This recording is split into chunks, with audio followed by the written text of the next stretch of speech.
अस्सलामुअलैकुम वरहमतुल्लाहि वबरकातुहू। आप देख रहे हैं इस्लामिक चैनल और मैं आपको कुरान पाक का तर्जुमा बताऊंगी। जैसे कि मैं अलम शरीफ का तर्जुमा बार बार इसलिए रिपीट करती हूँ ताकि हमें पता चले कि हमारा रब हमसे बार बार क्या कह रहा है, क्योंकि ये नमाज में पढ़े जाने वाली सूरत है और इसका तर्जुमा हर मुसलमान को मालूम होना चाहिए।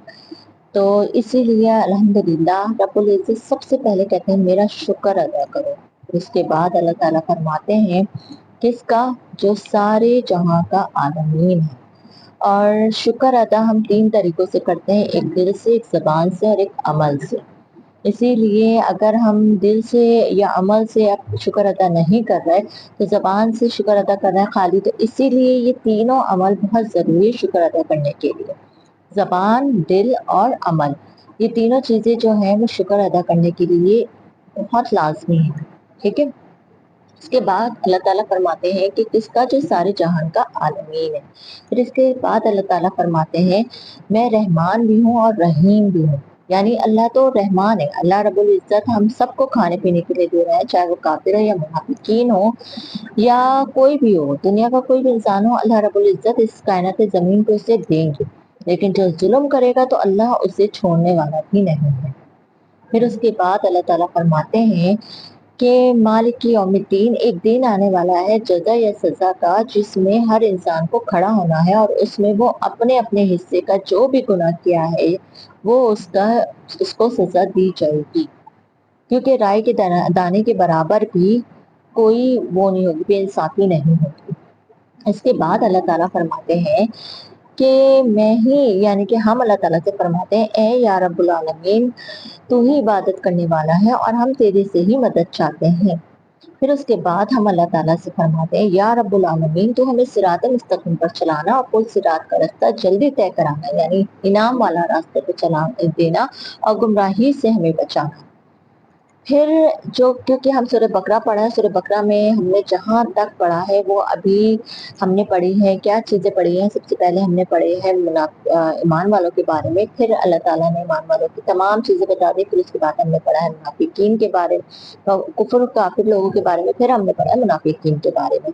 अब क्योंकि हमने पढ़ा है हजरत आदम अलैहिस्सलाम के बारे में कुछ बातें, जो हजरत आदम अलैहिस्सलाम के लिए हमें जो ये नहीं पता था कि किस तरीके से शैतान ने जो है ना हमारी कमजोरियों पे वार करकर हजरत आदम अलैहिस्सलाम को निशाना बनाकर जन्नत से निकाला।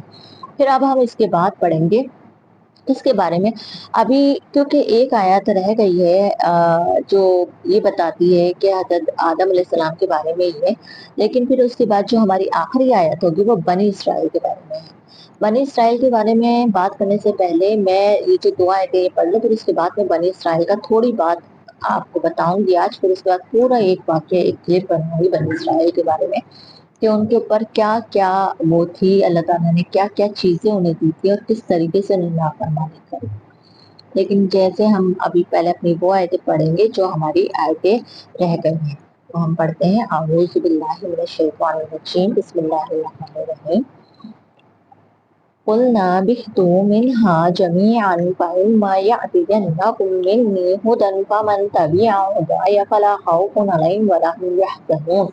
अच्छा, जब हजरत आदम अलैहिस्सलाम को अल्लाह ताला ने ज़मीन पे उतारा तो अल्लाह ताला ने उन्हें ये बात और ये हौसला भी दे दिया कि मेरी तरफ से किताब भी नाजिलें होंगी और क्या कहते हैं मेरी तरफ से हिदायत देने के लिए नबी और रसूल भी होंगे। अगर जो इस पे चलेगा तो वो क्या होगा, वो उसको ना कोई खौफ होगा ना ही वो गमगीन होगा। तो इस सूरत में अल्लाह ताला यही बात बता रहे हैं कि अब तुम उतर जाओ जमीन पर और मेरी तरफ से किताबें नाजिल होंगी और जो मेरे रसूल और नबी और पैगंबर आएंगे, जो इस पे चलेगा तो क्या होगा, वो कामयाब रहेगा, उसे ना कोई गम होगा और ना ही वो गमगीन होगा। कुलना, हमने कहा, कुलना भी तो उतर जाओ, मिनहा जमीअन, मिनहा इसमें से सब के सब, फइम्मा बस जो यानी फइम्मा या अतिकुम, जो मेरी आयतें आएंगी तुम्हारे पास, मिन्नी हुदाया, और जो मेरी यानी मिन्नी मेरी हिदायत यानी हिदायतें आएंगी, फामन तबिया हुदाया, बस जो इस पे हिदायत पे रहा, फला खौफुन अलैहिम वला हुम यहज़नून, ना उसे कोई खौफ होगा और ना ही वो गमगीन होगा। یہاں اللہ تعالیٰ یہ فرماتے ہیں کہ نہ اسے کوئی غم ہوگا، یعنی جب اللہ تعالیٰ نے حضرت آدم علیہ السلام کو اتارا تو حضرت آدم علیہ السلام کو اللہ تعالیٰ نے ایک طرح سے حوصلہ بھی دے کے جنت میں جانے کے لیے کچھ باتیں انہیں حوصلے کے لیے دے دی کہ میری طرف سے ہدایت اور وہ آئے گی، وہی آئیں گی، پیغمبر آئیں گے، رسول آئیں گے جو جنت میں جانے کی راستہ بتائیں گے، اگر جو اس پہ چلا تو کیا ہوگا، وہ کامیاب ہوگا۔ اب اللہ تعالیٰ آگے کیا فرماتے ہیں، وَالَّذِينَ كَفَرُوا وَكَذَّبُوا بِآيَاتِنَا أُولَٰئِكَ أَصْحَابُ النَّارِ هُمْ فِيهَا خَالِدُونَ۔ اچھا، اب یہاں پہ بتاتے ہیں اللہ تعالیٰ، اور جس نے کفر کیا اور جس نے کیا کیا، اور جس نے کفر کیا اور جس نے جھٹلایا میری آیتوں کو، تو وہ ہمیشہ کہاں رہیں گے، جہنم میں رہیں گے۔ یہ اللہ صاف واضح لفظوں میں بتا رہے ہیں، والذین، اور جو کفروا، کفر کیا، یعنی جس نے کفر کے وقت وکذبوا، اور جھوٹ بولا، بآیاتنا، میری آیتوں، یعنی ہم میری آیتوں کا، اولئک اصحاب النار، تو وہ لوگ کیا کریں گے، جہنم میں رہیں گے، ہم فیہا خالدون، خالدون ہمیشہ کے لیے، اس میں فیہا، اس میں خالدون ہمیشہ کے لیے کیا رہیں گے، جہنم میں رہیں گے۔ اللہ تعالیٰ نے کافروں کے بارے میں بتا دیا ہے کہ وہ لوگ جو آیتوں کو جھٹلائیں گے، آیتوں کو نہیں مانیں گے، وہ کہاں رہیں گے، جہنم میں رہیں گے۔ اچھا، اب یہاں بات، اب اس سے آگے جو آیت آئے گی وہ ہے بنی اسرائیل کی۔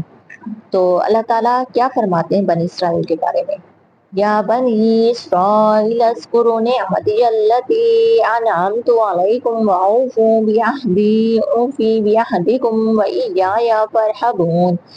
اب بنی اسرائیل کو اللہ تعالیٰ نعمتوں کے بارے میں کہہ رہے ہیں، یا بنی اسرائیل، یا بنی اسرائیل یاد کرو میری نعمتیں جو میں نے تمہیں بخشی، اور کہہ رہے ہیں اور وہ عہد، یعنی میرا تم عہد پورا کرو، میں تمہارا عہد پورا کروں گا، اور ڈرتے رہو، تم کس سے، مجھ سے ڈرتے رہو۔